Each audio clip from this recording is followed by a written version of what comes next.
आज का हमारा टॉपिक है सर्वोच्च न्यायालय के क्षेत्राधिकार या शक्तियाँ, यानी सर्वोच्च न्यायालय की पावर और ज्यूरिसडिक्शन। भारतीय संविधान द्वारा उच्चतम न्यायालय को व्यापक क्षेत्राधिकार प्रदान किए गए हैं और जहां सर्वोच्च न्यायालय संविधान की आधिकारिक व्याख्या करता है, वहीं पर मौलिक नागरिकों के मौलिक अधिकारों की रक्षा करता है। अब इसके क्षेत्राधिकार या शक्तियों के अंतर्गत हम फर्स्ट जो पावर आती है इसकी प्रारंभिक क्षेत्राधिकार।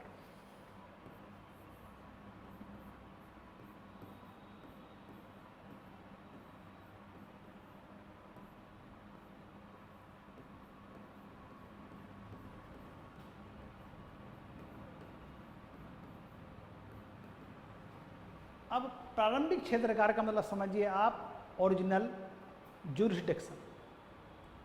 भारतीय संविधान के अनुच्छेद 131 में उपबंध सर्वोच्च न्यायालय के प्रारंभिक क्षेत्राधिकार का किया हुआ है। वह क्षेत्राधिकार जिसके तहत न्यायालय के किसी मामले की सीधी सुनवाई होती है, मतलब जो मामला जो है जिसकी सीधी सुनवाई जिस न्यायालय में होती है उसको उसका प्रारंभिक क्षेत्राधिकार कहते हैं। हम ये भी कह सकते हैं मतलब जो है वे मामले जिन्हें सर्वोच्च न्यायालय या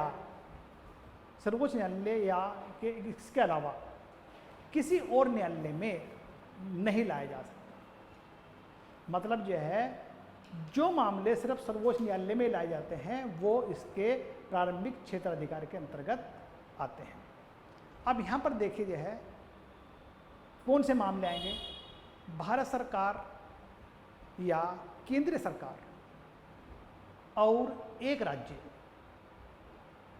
या दूसरी तरफ एक राज्य या अधिक राज्यों के बीच कोई विवाद हो जाता है, वह मामला सर्वोच्च न्यायालय में लाया जाता है।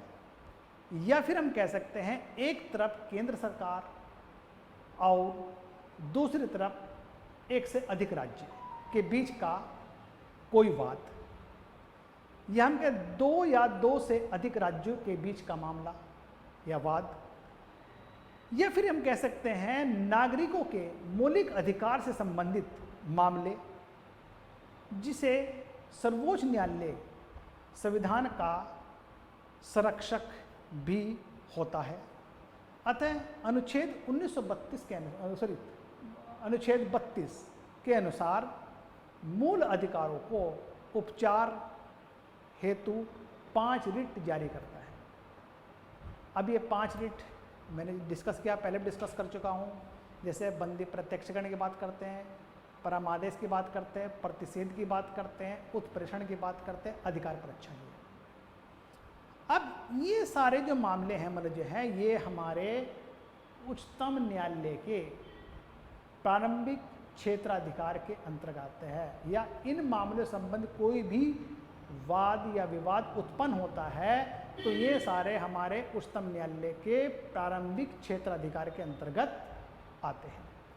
और दूसरी बात यहाँ पर देखिए, राष्ट्रपति या उपराष्ट्रपति इसके निर्वाचन से संबंधित कोई विवाद उत्पन्न हो जाता है, यह वाद भी सर्वोच्च न्यायालय के प्रारंभिक क्षेत्राधिकार के अंतर्गत आता है।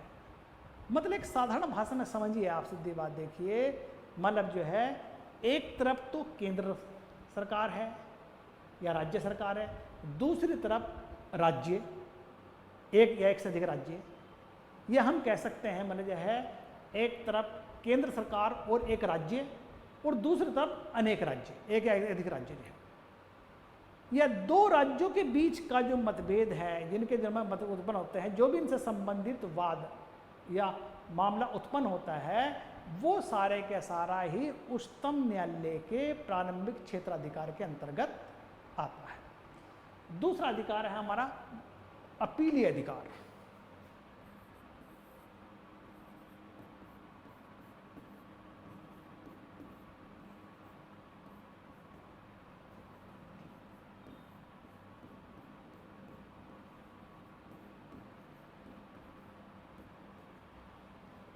अब अपीलीय क्षेत्राधिकार के अंदर क्या है, देखिए आप जो है अपील का मतलब समझिए जो है किसी मामले में अधीनस्थ न्यायालय ने अपना निर्णय दे दिया है, उस निर्णय से पक्ष या विपक्ष संतुष्ट नहीं है, उसको ऐसा लगता है कि भाई मेरे साथ न्याय ठीक नहीं हुआ, अब वो इस अधीनस्थ न्यायालय के खिलाफ हायर कोर्ट यानी उससे ऊपर कोर्ट में उच्च न्यायालय या फिर सर्वोच्च न्यायालय इसके अंतर्गत अपनी अपील करता है, इसे अपील कहते हैं। अब सर्वोच्च न्यायालय के अपीली अधिकार के अंतर्गत देखिए आप जो है इसमें कई तरह के मामले आते हैं। कौन कौन से अपील की जाती है? एक संवैधानिक मामलों की अपील की जा सकती है, दूसरा सिविल मामलों की, तीसरा आपराधिक मामलों की, चौथा विशेष इजाजत से अपील की जा सकती है। अगर हम जो है संवैधानिक मामलों की अपील की बात करते हैं तो यहाँ पर हमारे भारतीय संविधान के अनुच्छेद 132 में यह प्रावधान किया गया है कि किसी भी दीवानी, फौजदारी या अन्य कार्रवाई को किसी उच्च न्यायालय के किसी निर्णय, डिक्री, अंतिम आदेश की अपील सर्वोच्च न्यायालय में होगी। यदि उच्च न्यायालय अनुच्छेद 134 ए या का के अंतर्गत यह प्रमाणित कर देता है कि इस मामले या उक्त मामले में संवैधानिक मामले में विधि का सारवान पर्सन अंतर्निहित है, यानी कि मतलब जो है कोई मतलब जो है ऐसा मामला है जिस पे मतलब जो है महत्वपूर्ण है, जरूरी है, तो तब इसमें संवैधानिक मामले के अंतर्गत हम अपील कर सकते हैं सर्वोच्च न्यायालय में। दूसरा है सिविल मामले, सिविल मैटर, अनुच्छेद 133 यानी सिविल मामले मतलब समझिए आप जो संपत्ति से संबंधित जो मामले होते हैं। अनुच्छेद 133 उच्च न्यायालय के निर्णय, डिक्री या अंतिम आदेश की अपील उच्चतम न्यायालय में तब की जा सकती है जब उच्च न्यायालय यह प्रमाण पत्र दे कि उक्त मामले में विधि का सारवान पर्सन अंतर्निहित है, वह उच्च न्यायालय की राय में उक्त पर्सन पर उच्चतम न्यायालय द्वारा विनिश्चय करना जरूरी है। तो सिविल मामले में तो देखो ये बात है, या तो कोई मतलब जो है सारवान पर्सन अंतर्निहित है या फिर जिस पे जो है उच्चतम न्यायालय का विनिश्चय करना जरूरी है, तब हम सिविल मामले में अपील सर्वोच्च न्यायालय में कर सकते हैं। तीसरा बनता हमारा आपराधिक मामले। अब आपराधिक मामले में जो अपील है, कहने का मतलब जो है क्रिमिनल मैटर जो है जिसमें मारपीट के मामले आते हैं, भारतीय संविधान के अनुच्छेद 134 में उच्चतम न्यायालय के आपराधिक मामलों की अपील से संबंधित प्रावधान किया गया है। अनुच्छेद 134 के अनुसार किसी उच्च न्यायालय द्वारा किसी आपराधिक कार्रवाई में दिए गए किसी निर्णय, आदेश या दंड आदेश की अपील सर्वोच्च न्यायालय में तब की जा सकती है यदि उच्च न्यायालय ने अधीनस्थ न्यायालय के दोष मुक्त या इक्वेटल के आदेश को उल्टा दिया है, उल्टा कर दिया मतलब, और अभियुक्त को दोष सिद्ध करते हुए उसे मृत्युदंड दे दिया, तब इसकी जो है अपील सर्वोच्च हायर कोर्ट में की जा सकती है।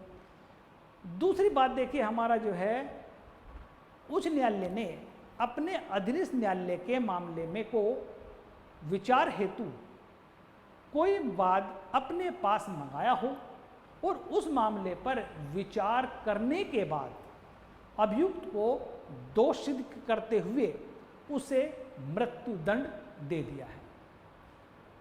तीसरी बात इसमें क्या है, उच्चतम न्यायालय यह प्रमाणित कर दिया तो मामला सर्वोच्च न्यायालय में अपील योग्य हो जाता है।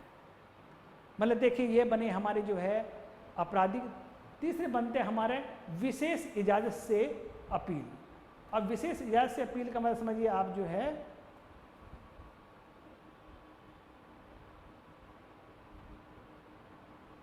ये हमारा अनुच्छेद 136 यानी भारतीय संविधान के 136 में विशेष इजाजत से अपील का प्रावधान किया हुआ है।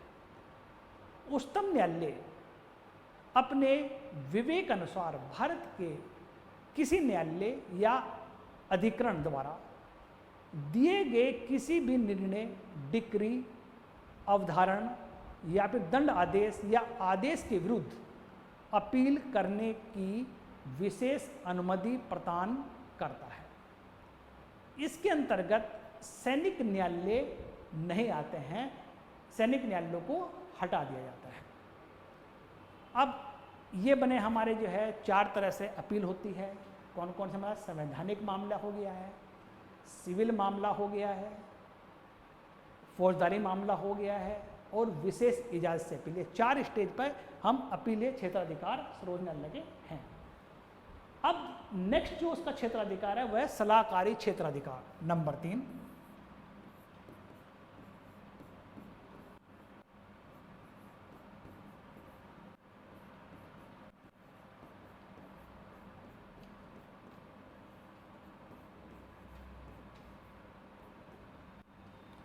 अब सलाहकारी क्षेत्राधिकार का कहते हैं, इसे कहते हैं एडवाइजरी पावर भी कहते हैं इसको। मुझे भारतीय संविधान के अनुच्छेद 143 के अंतर्गत भारत के राष्ट्रपति अपने किसी मामले पर या सार्वजनिक मामले पर सर्वोच्च न्यायालय से कुछ परामर्श लेना चाहता है तो उससे संबंधित सलाहकारी अधिकारिता है।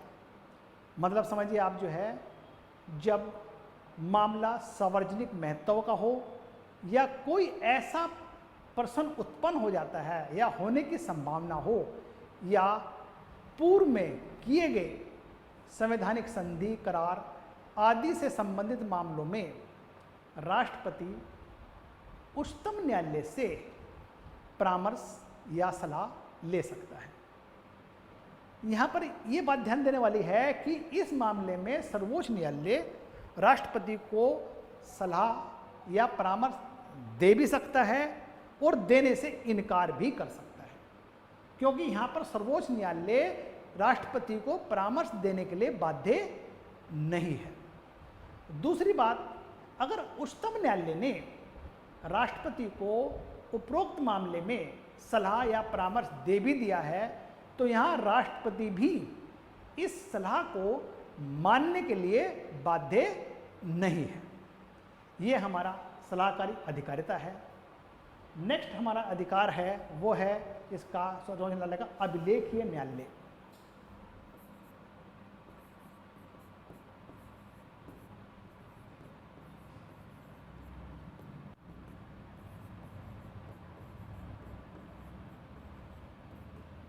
अभिलेख न्यायालय मतलब देखिए मतलब जो है एक तरह से समझिए इसको रिकॉर्ड कोर्ट।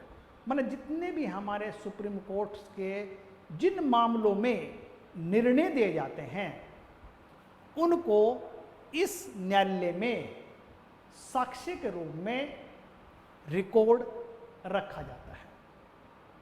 मतलब समझिए जितने भी मतलब जो है सर्वोच्च न्यायालय में सुनवाई हो रही है उन सब के निर्णय यहाँ पर सुरक्षित होते हैं।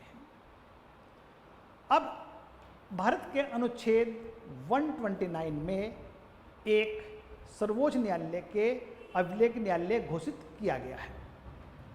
अब इसका अर्थ यह हुआ कि मतलब जो है अभिलेख न्यायालय जितने भी मतलब सर्वोच्च न्यायालय कार्रवाई या निर्णय का एक रिकॉर्ड या साक्ष्य के रूप में अपने पास सुरक्षित रखता है।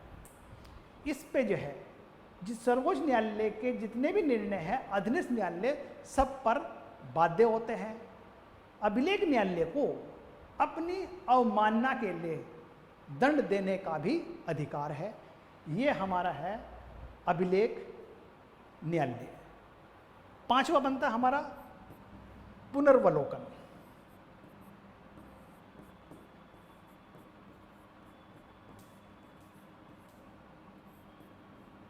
अब इसमें देखिए अनुच्छेद भारतीय संविधान के अनुच्छेद 137 में न्यायिक पुनर्वलोकन का प्रावधान किया हुआ है। न्यायिक पुनर्वलोकन के अनुसार केंद्र या राज्य की विधायिका व कार्यकारी आदेशों का परीक्षण सर्वोच्च न्यायालय कर सकता है। अगर सर्वोच्च न्यायालय को कोई संवैधानिक त्रुटि दिखती है उसे अवैध घोषित कर सकता है और पूर्व में दिए गए अपने निर्णय को भी उलट सकता है।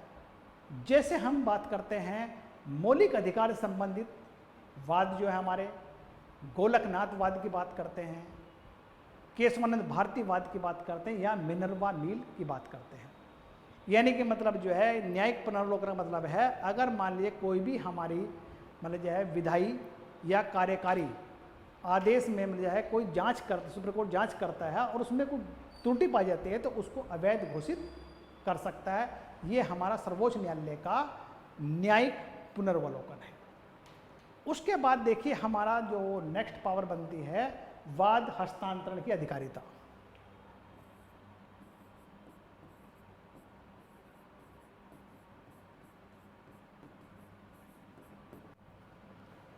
ये हमारा देखिए मतलब जो है इसमें अनुच्छेद 139 में ये प्रावधान किया गया है सर्वोच्च न्यायालय किसी भी अपने अधीनस्थ न्यायालय से कोई भी वाद अपने यहाँ मंगा सकता है, उस पर विचार कर सकता है, उस पर निर्णय दे सकता है। मतलब सर्वोच्च न्यायालय अपनी पहल पर भारत के महान्यायवादी के अनुरोध पर एक या एक से अधिक उच्च न्यायालय में एक ही महत्व के लंबित पड़े मामलों को अपने पास मंगवाकर उस पर निर्णय दे सकता है। ये हमारा है वाद हस्तांतरण की अधिकारिता। अब उसी के बाद देखिए मतलब जो है उच्चतम न्यायालय है अधीनस्थ न्यायालयों की जांच कर सकता है और अधीनस्थ न्यायालयों के लिए नियम और विनियम भी बना सकता है। ये भी इसके अधिकारी क्षेत्र में है। दूसरा जो है उच्चतम न्यायालय विधि विशेषज्ञों के लिए नियम बनाने की शक्ति है। उच्चतम न्यायालय न्यायिक या गैर न्यायिक अधिकारी को भी सहायता किसी मामले में ले सकता है। संघ लोक सेवा आयोग के अध्यक्ष एवं सदस्यों को उच्चतम न्यायालय की जांच के बाद यदि यह प्रमाणित करे कि तो राष्ट्रपति उसे पद से हटा सकता है। ये हमारे सर्वोच्च न्यायालय के अधिकार या क्षेत्राधिकार की बात